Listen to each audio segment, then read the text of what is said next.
aikuisen ajatuksen myötä ja tämmöisen heräämisen myötä, niin mä olen saanut nyt aikuisella iällä, kohta 50-vuotiaana, niin mä oon saanut kohdata oman biologisen isäni. Ja uskon, että siinä on meitä suuremmat sormet ollut pelissä ja tavallaan niin kuin osa minusta on maailmalta niin kuin löytynyt. Se, että siinä välissä on paljon rikkinäistä ja mä tunnistan oman rikkinäisyyteni ja isäni rikkinäisyyden ja äitini rikkinäisyyden. Niin kuin kaikissa meissä on, niin kuin, kukaan ei ole ehjä, ei kukaan. Jos väittää olevansa, niin on rikki. Ja tämän kun olen tavallaan niin kuin tunnistanut, niin se on vapauttanut hirveästi energiaa. Siis ihminen nousee siitä omasta taustastaan ja mun taustani on se, että lapsuus oli rikkinäinen ja isä ei ollut ja yksinhuoltaja äidin kanssa elettiin. Nainen rakasti mut vahvaksi. Ja siitä on sitten seurannut se, että nyt aikuisella iällä, kun mä oon itse isä 5 lapselle, se ristiriita täällä niin kuin mun sydämessä sen todellisen minäni kanssa, niin se on aikamoinen, koska mulla oikeasti todellisuudessa ei ole työkaluja niin kuin omiin lapsini nähden. Että mun on hirveän vaikea olla aikuinen, niin kuin, tai aikuinen, vaan vanhempi, vastuuta ottava omille lapsilleni. Mutta se paradoksi on tässä, että kun tunnistaa tämän, niin se alkaa jo niin kuin täyttyä. Se on ihmeellinen paradoksi, mutta niin se on. Mutta siitä tunnistamisesta sitten seuraa semmoisia hetkittäisiä alakuloja, että kun tajuaa, että on rikki. Ja sitten syntyy lauluja. Niin siinä käy. Sekin on paradoksi. Että tavallaan niin kuin tyhjästä putoaa jotakin, että kivun kautta nämä mun jutut on mennyt kivun kautta. Onko sitten sellainen, tässä tulee nyt hirvittävää kyökkipsykologiaa, mutta kun sä oot ihan nuoresta pitäen sitten soittanut ja laulanut ja esiintynyt ja ollut yleisön edessä, niin onko se ollut sitten jonkinlaista hakemista tai kompensaatiota sille rikkinäiselle kodille? Jokaisella esiintyvällä ihmisellä on korostunut tarve tulla näkyväksi. Ja oikeastaan niin kuin se narsismin määrä sen ihmisen persoonassa, se niin kuin säätelee sitä, että miten se ihminen klaaraa sen. Ja mulla sekin on vähän korostunut, joka sitten mahdollistaa niin kuin sen eteentulon ja esiintulon, että on niin kuin semmoinen halu ja jano päästä ihmisten eteen. Mutta se asia on syvällä meissä, mutta sitä voisi niin kuin miettiä sitä kautta, että mikä ihan oikeasti ajaa ihmistä toisten ihmisten eteen huutamaan sähkövahvistimien kautta, niin että kaikki kuulee kilometrin päähän, että mitä asiaa on. Että käänteisesti voidaan ajatella, että vähän niin kuin se, että miksi joitakin ihmisiä kiinnostaa valta niin kovasti.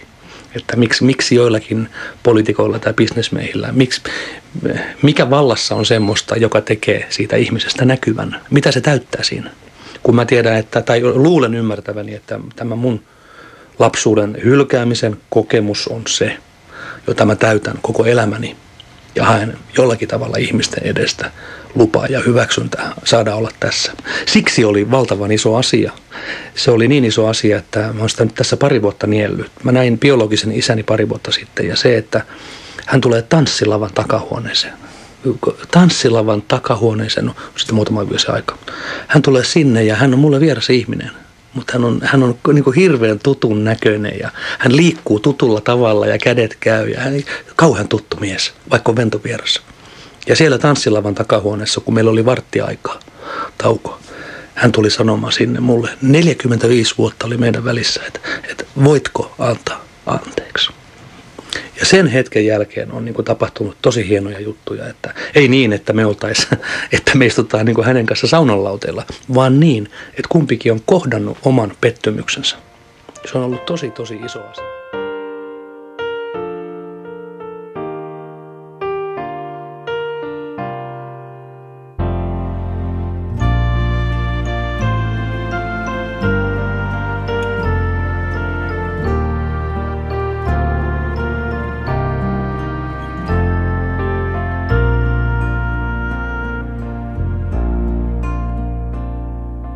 Auttajia joskus on niin vähän. Usein löydämme vain syyllisen. Katson ympärilleni ja huomaan.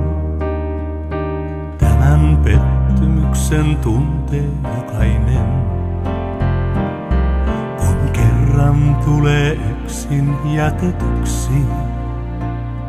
Kun kerran luulee kaiken menettää, kivun jälkeen ilo saapuu luokseen. On pettymykset pelkkää elinää.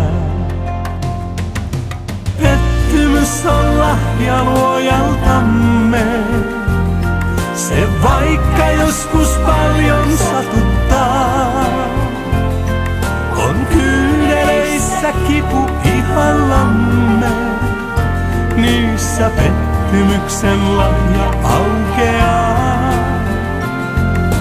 Kivun kautta luoja etsii meitä, hän rakastaen tietään viitoittaa. Hän lahjallaan ohjaa särkyneitä, rakastaen luokseen saapumaan.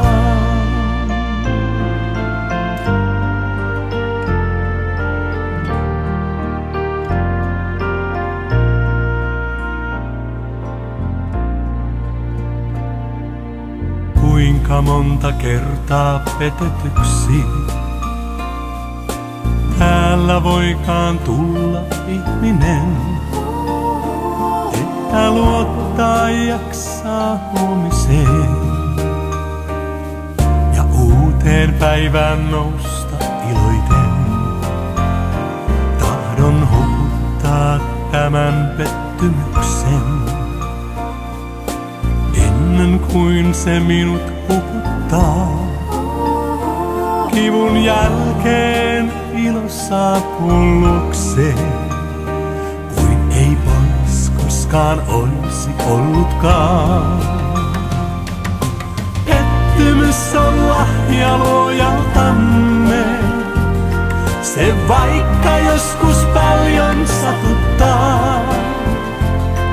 On kyyneissä kipu ihallamme, niissä pettymyksen lahja aukeaa. Kivun kautta luoja etsii meitä, hän rakastaen tietään viitoittaa. Hän lahjallaan ohjaa särkyneitä,